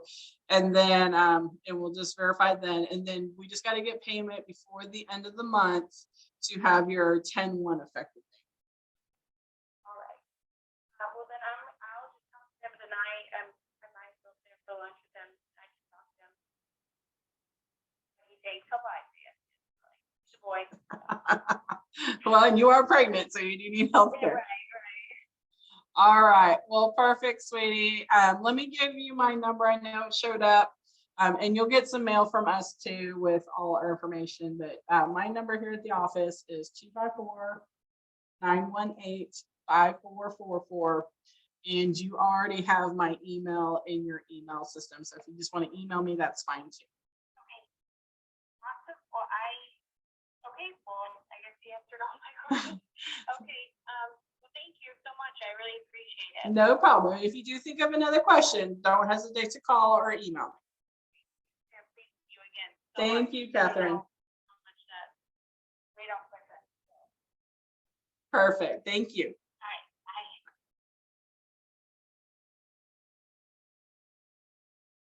All right. Bye. All right. Did I lose everybody?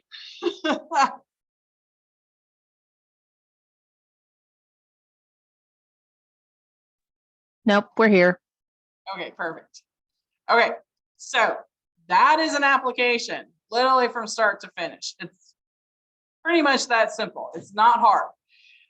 You just got to get the basic answers. And I personally, my sales, if you saw, I'm pretty easygoing. My kind of sales technique is the simplified conversation. You notice I didn't drill her with a bunch of questions. We had a conversation. And within the conversation, I found out a lot of things about them that I just wrote down on the paper. And ultimately, I didn't have to ask that question. And then you guys got to see something else too that we haven't even gotten into. You notice when I started her application down the road or sometime in the past, she had actually already entered her information in the system.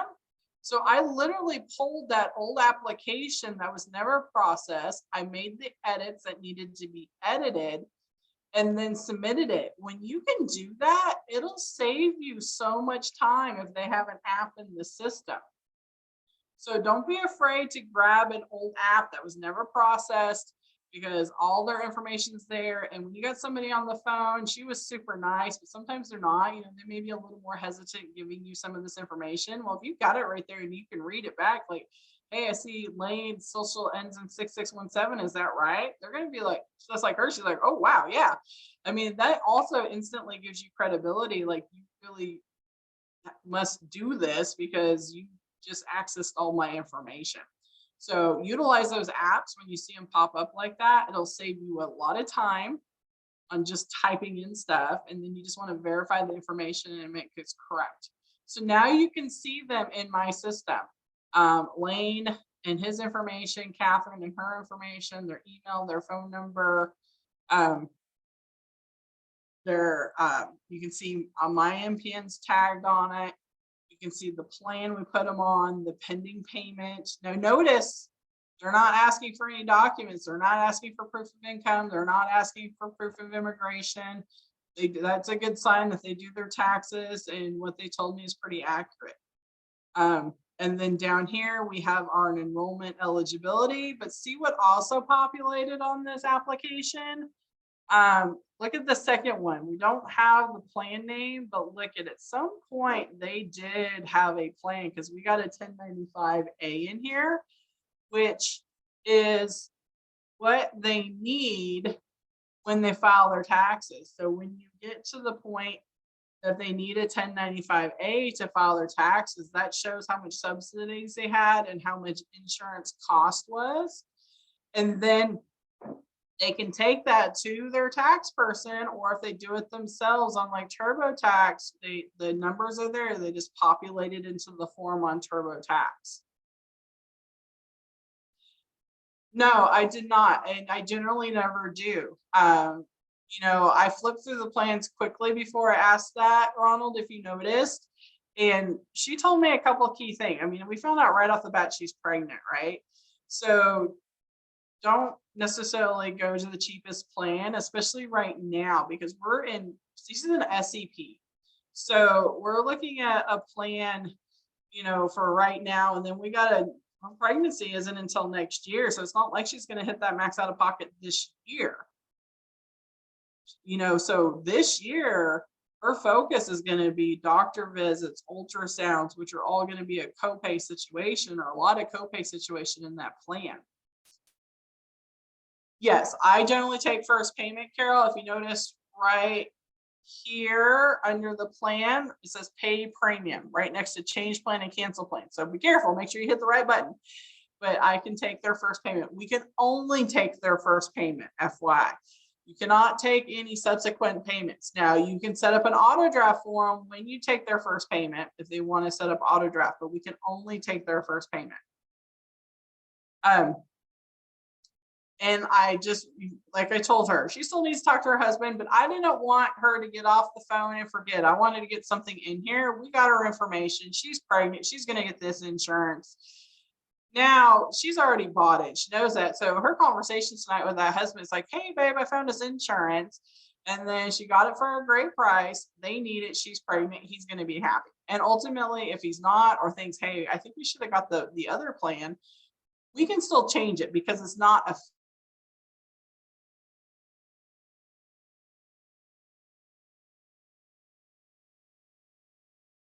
effectuate. She can change it. So if she calls me in a while and she's like, no, we decided we want the plus plan just in case. I can change this and update the plan. Notice it has that change plan button right there. That button wouldn't be there if you can't change it. So it'll disappear.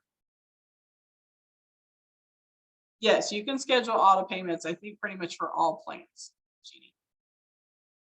And then, so look at this. Now we see her enrollment history. You come down from marketplace notices. This is what's so great about Health Sherpa is it pulls everything. So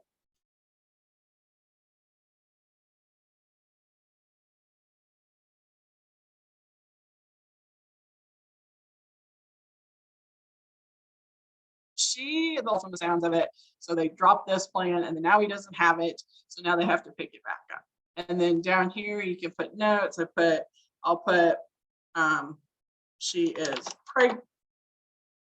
pregnant and due in February 2023. And that's a great little note because we do enough of these. I won't remember her from Adam come November until I get to talking to her.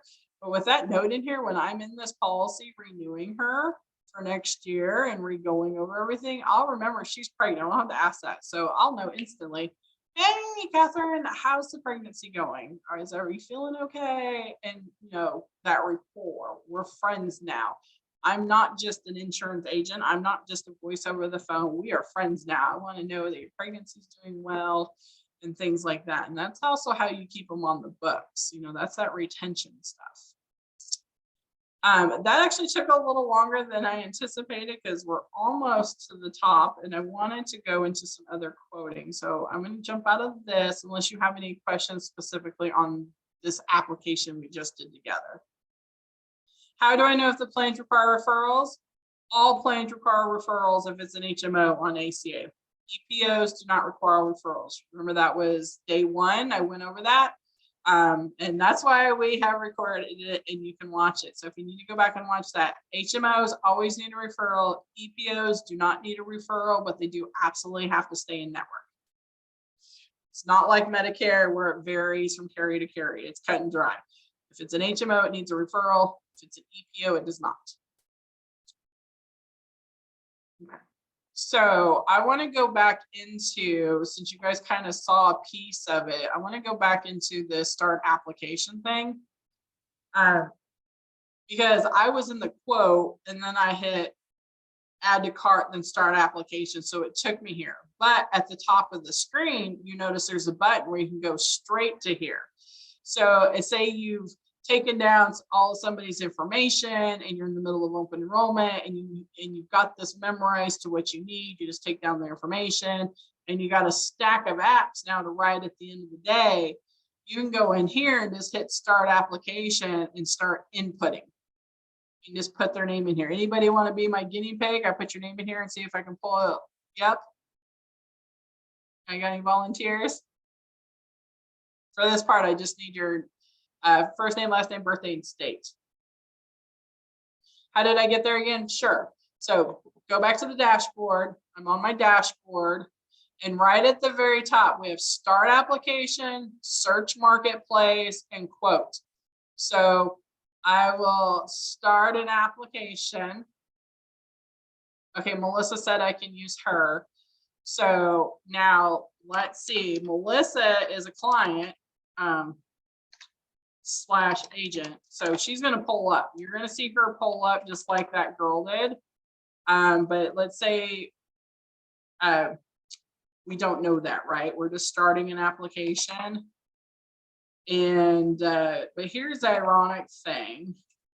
So I'm going to show you something here first. So I put her name, birth date, state, gotten her permission. You can see she has my permission. Look at that. Create new application. She didn't pull. She didn't pull because I didn't put the right birthday in. So just because you have their name and their state, and I'm only off on her birthday by like, I think 2 days here, it's not going to pull it. So if she was, if you had all the right information and she's never done an application before, you're going to get this green button that says start or create a new application. And then you just click on that and you're going to start a blank application. Now, if I put her correct birthday in here,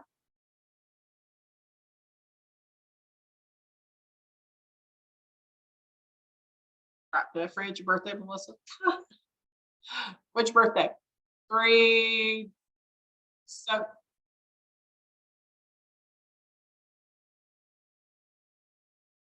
24. Sorry. Oh, I had 26 stuck in my head. There we go. So now I get her right birthday in there, and you can see we got her 2021 plan and her 2022 plan. Now I'm not going to hit view in dashboard because that's going to add her into my system again, and she's already there. So I don't need more than one in there. But if this isn't what you were expecting, you can still create a new application. Now, we try to use what's in there because it's actually less confusing for the government. When you start, if you do a new application every time on somebody, you go in here, you're going to end up with 7 apps. We actually had a client that one of the girls is trying to fix yesterday. They got into their own portal for what they were trying to, oh, I know what it was. They were trying to upload their verification docs instead of sending over. They were going to do it themselves. So they got in their own portal and they ended up making 7 new applications for themselves that day and ultimately screwed up their insurance and it canceled. So very important not to make a bunch of applications on the same person. That really messes up the government because they have no idea then which application is the application you actually want insurance on. It becomes very, very messy. So I try to always use an application that's there. And if you get somebody that's got 2 or 3 for the same year, then I'll probably pick like the most recent one to edit and go in there from. Or if like there's nothing on here, just like when Melissa was born in 26 instead of 24, then we just start with a new application fresh from the beginning because there's no other apps in the system. So you're not going to confuse the government. But then you now have an app on her. So if you ever need to make changes for Melissa, do not submit a new application. Always make changes in her original application. So it all ties together and it doesn't become very confusing. Now I'm going to take you guys to another step. If you notice this button, healthcare.gov redirect, button's very important. I also believe you can get there from here, search marketplace. So this is going to actually take you to the marketplace. So if you do this, you're going to end up with what we just saw. But we have a very complicated case, let's say, and we have to edit it, or we have to do the application in actual healthcare.gov. There are some situations where you can't edit it properly in Health Sherpa, or it's a really complicated. We got foster kids, adopted kids, regular kids. Sometimes you'll see it, you'll start putting that stuff in Health Sherpa, you'll get a dog that says, oops, the thing errors out. And ultimately what you got to do with those is you got to come in here to the healthcare.gov site and do it there. It can sort it out. It processes differently. You can do it. So you come to this healthcare.gov redirect. You're going to click on that. And now we're actually going to get into the government site. And this is what the portal should look like. If the portal does not look like this, you are not in the back door of the government site. You are not in the agent side of things. If it looks differently than this, you're going in from the front as the consumer. You can't get into somebody's app that way. You can only get into it if your portal looks like this, which is like the agent side, the back door of the government. I can literally pull up anybody's information on this call if I had your name and birthday and state you live in the government site. It can access all states that are FFM states and access everybody. So but you have to do it from the agent side, not from the consumer side.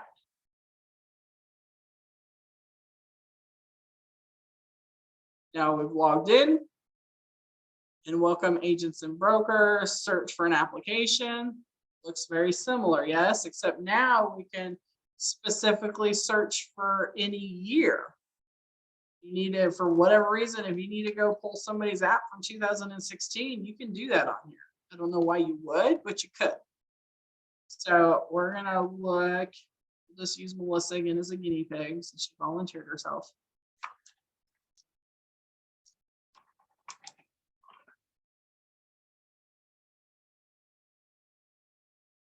Now you do not need their social for this. Again, just plan year, state, name, birthday, and then you gotta check you have permission and it'll pull them up. So now we have our official application. Now when we click update app here, you got to type in your name. They want to know who's looking at our app. They're gonna log this. So don't get in here looking at somebody's app unless you really do have permission looking for somebody's app. I know there's other insurance agents out there tell you can steal people's business by this kind of stuff. Guess what? That's not cool. And you are logged. They will know who did this. So do reputable business. Don't steal from other agents just because you can. Because literally, just because I know your birthday and your name doesn't mean I should go take you from the agent down the street. So now you're going to sign and submit that you are that person and you have permission to get into this. So this is what a portal looks like. So it's going to show her current plan, her premium tax credit that she has and how much she's using. It's going to show the plan she's currently on. It's going to show she's active. And then all the different, we're going to go a little over today because I think this is good information for you guys. And then you can start clicking over here, my plans and programs. So now you get a little deeper look at her application. So her base premium on her plan is $784. She's getting a tax credit of $769. And her premium is $1,559. Now, Melissa has actually done an income change, which is not resonating here yet because I don't think it's in effect until next month. But she's done an income change, so this is going to adjust again because of her income change. You can see how you can change plans, but only during open enrollment or a special enrollment period. You can see her earlier the year. So she started the year off with a $0 plan, and then she adjusted her income, and then it went to 1559. And then you're going to see, if you get back in here next month, you're going to see another adjustment with her new current rate. You click on my plan profile, it just kind of gives her basic information. I'm not going to hover here if you guys don't need all the information on Melissa.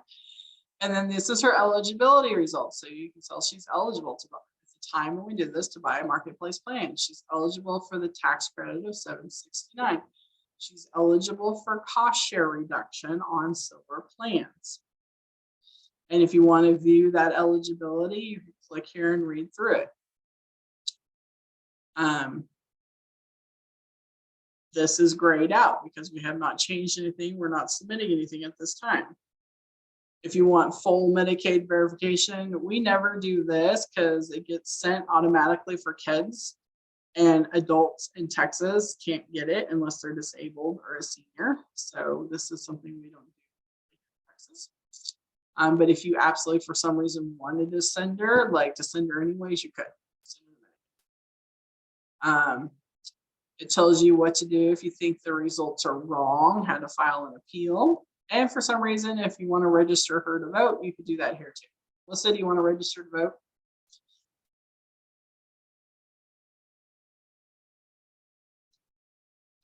Do I store socials? The last 4 of the socials are stored on the Health Sherpa G, and generally we do write socials down on the intake forms. Now we shred the intake forms after we scan them. If I ever need to pull somebody's social, this is why I keep the original intake form. I can go pull it from our S drive and look and see if the social's there. Do I actually put the social in our CRM? No, I do not. Because that's, anybody in the office could then just access that pretty easily. So I don't do that. But if they're on the intake form, we do store them in the S drive so we can pull them if we absolutely have to. How do you adjust income? I'll show you that in a minute. It's there. So, and then application details. So again, says it's complete. She actually needed to provide income docs earlier this year. You can see it was completed on February 2nd. And there's even a PDF here from before. And you can remove her applications. You got to be careful. You don't just click buttons in here because you can cancel somebody's. You can remove their application pretty easily. This is when you're in this portal. If you need to report a life change, like an income change, Mark, you would just click the report the life change. And then you would literally walk through the plan, get to the screen with income, change the screen, then finish the plan, and then resubmit for a new eligibility. And that's pretty much the same way in Health Sherpa. I'll show you the button on Health Sherpa where it's make a change or update an application. It's actually really simple. If the only thing you have to update is income, you just click on it, you just flip through the pages till you get to the income change, update the income, then flip through the pages to sign, and then you'll get your new results. The ways that Health Sherpa can get a hold of her, text, email, that kind of thing. And then exemption. So if you have somebody that needs to report an exemption for a hardship, things like that, this is where you can add that for them. Never had to do that, but I know it is a thing. So you can do it there. So that's what the government site looks like. If for some reason you go to log in here and you can't log in here, you can't reset your password in here. There's no button that says reset my password. You have to go to portal.cms.gov where you did your training to reset your password. That's where you reset your password. That username and password is for this site. So there's no resetting of the passwords when you're in here. You have to go back to portal.cms.gov to reset your password. So I'm going to get out of this and close that one. I'm going to go back into Health Sherpa just real quickly. Mark, so I can show you where to update income in Health Sherpa. I have like 8, 10 Health Sherpa accounts. Okay. So, Melissa, since you're a guinea pig, I'll keep using you.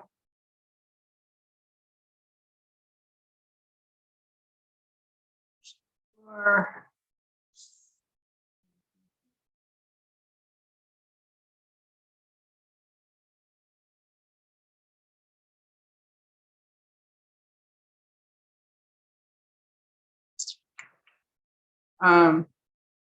So right here, view application report changes. You just hit report changes mark, and then you can follow it through. It'll be the same app. You just saw me doing that, girl, and you just follow it through and report your changes. So real simple. It's a click of a button.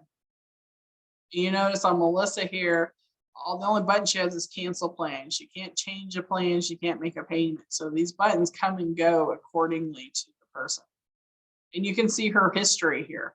So we have 1095As from 2018, 19, 20, 21. So we can pull them at any time for them if they need them for their taxes. And you can see we have pages and pages and pages of eligibility determinations on here.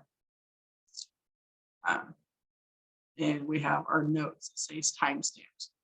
So utilize Health Sherpa portal to the full list. It really is quite the portal. We are 12/9, and I know I have other appointments, so I can't just keep going even though we need to.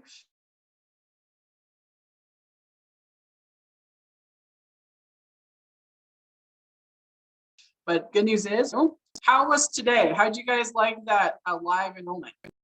Was that helpful?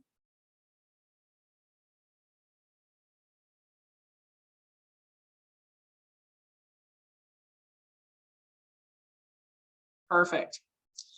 I'll get the recording out today. I do fly out tomorrow for Baltimore. No, Detroit. Can't remember where I'm going these days.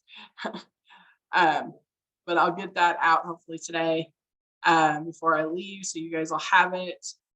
Homework this week.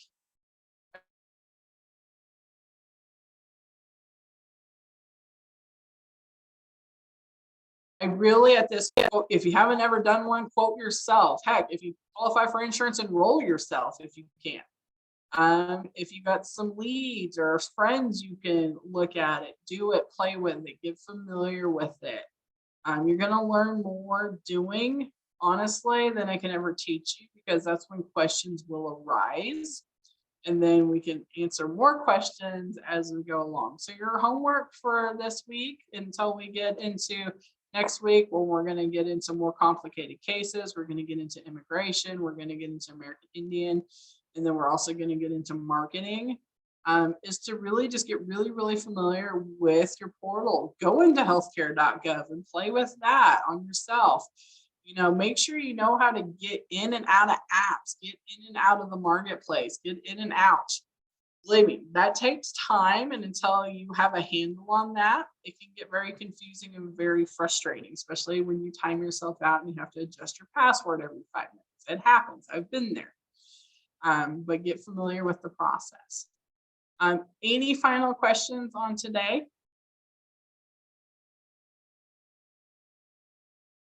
Right. Well, you all have an amazing rest of the week, and I will see you next week.